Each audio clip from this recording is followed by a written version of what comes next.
Hello viewers and welcome to Rajput Jain and Associate. Today we will discuss about the various aspects of TDS refund. So starting with the meaning of TDS. Tax deducted at source or TDS is an amount that gets deducted from the income which a person receives during a financial year subject to a certain threshold limit. Such an amount gets deducted so that the government is in receipt of regular flow of funds and also the taxpayer is relieved from the burden of making lump sum payment of tax. However, government has prescribed fixed rate of TDS on specified transaction and the same is levied irrespective of the nature and characteristic of the taxpayer. Thus, there could be certain instances where the taxpayer makes excess payment of tax in the form of TDS throughout a financial year. So, in order to compensate the taxpayer in respect of such excess amount of TDS paid by them, the government provides them with a TDS refund. So, having discussed about the meaning of TDS refund, we now come on to the various instances where TDS refund could arise.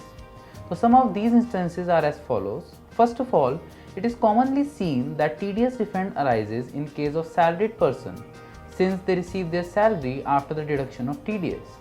Thus, where at the time of filing their ITR, the amount of tax liability is lower than the amount of TDS deducted on their salaries, they would be eligible for TDS refund. The same applies in case of interest income which has been received by a person who is not having any taxable income or where the person is a senior citizen. Some other instances could be like where the assessee is liable for payment of advance tax and have made the payment of excess tax. In such a case, they would be eligible to claim such amount of excess tax being paid by them. Also, there could be a scenario where the taxpayer is provided to make the payment of any additional tax which has been determined by the income tax officer, but after the appeal to the authority, the said additions be rejected by the appeal authorities. Thus, the taxpayer would be eligible for claiming the refund of additional tax being paid by them. Now, where a taxpayer falls in any of the above mentioned category, they shall undertake the following steps for claiming TDS refund. So first of all, the taxpayer would be required to register on the income tax portal.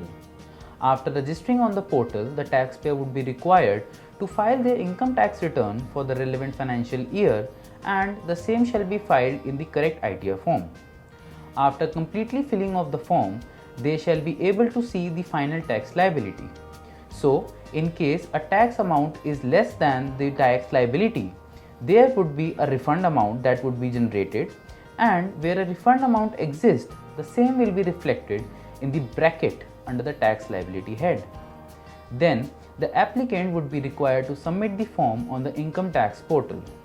On successful submission, an acknowledgement will be generated and the applicant would be required to undertake e-verification using their digital signature certificate or Aadhaar based OTP.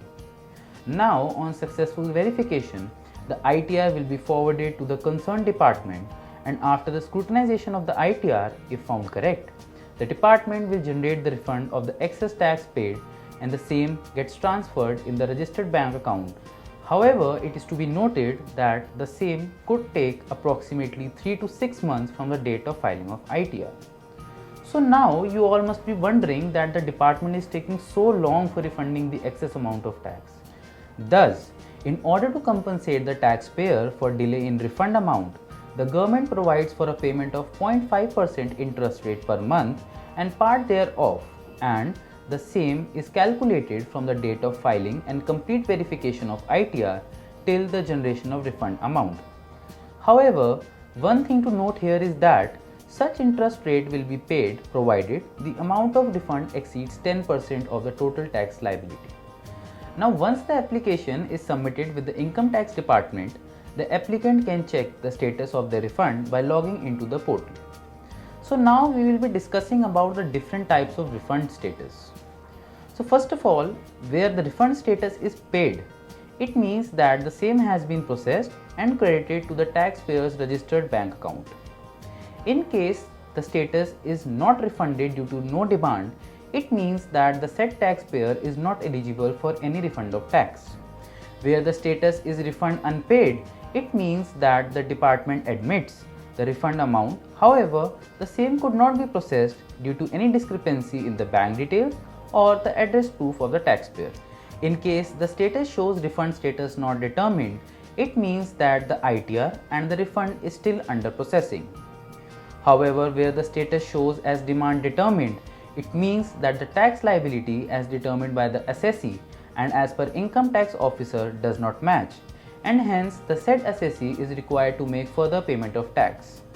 Also, there can be any rectification in the ITR, and in such a case the status will update as per the rectified ITR and the same will show any type of status as we have discussed earlier.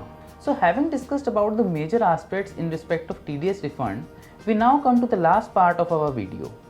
So many people tend to be confused about the taxation aspect of refund amount which they have received.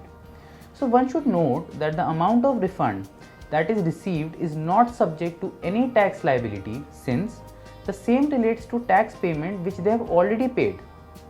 However, one thing to be noted here is that in case any interest amount is received on the said amount of refund, the same shall be taxed under the head income from other sources. Apart from taxation aspects, many people worry about the delay in TDS refund and they don't know the reason for delay. For such person, here are certain scenarios which can lead to delay in refund. Many a times it is seen that people do not update their bank account details with the income tax department, which leads to delay in credit of refund amount. Also, many people, instead of filing their ITR online, undertake manual filing process, and this further delays their refund.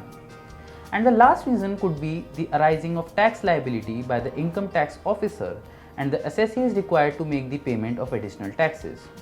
So in order to avoid such delays and any sort of discrepancy, it is always advisable to take help of experts. So this was all about TDS refund. I hope you like this video. In case of any help required, please contact Rajput Jain and Associate, or you can also visit our website carajput.com. Thank you.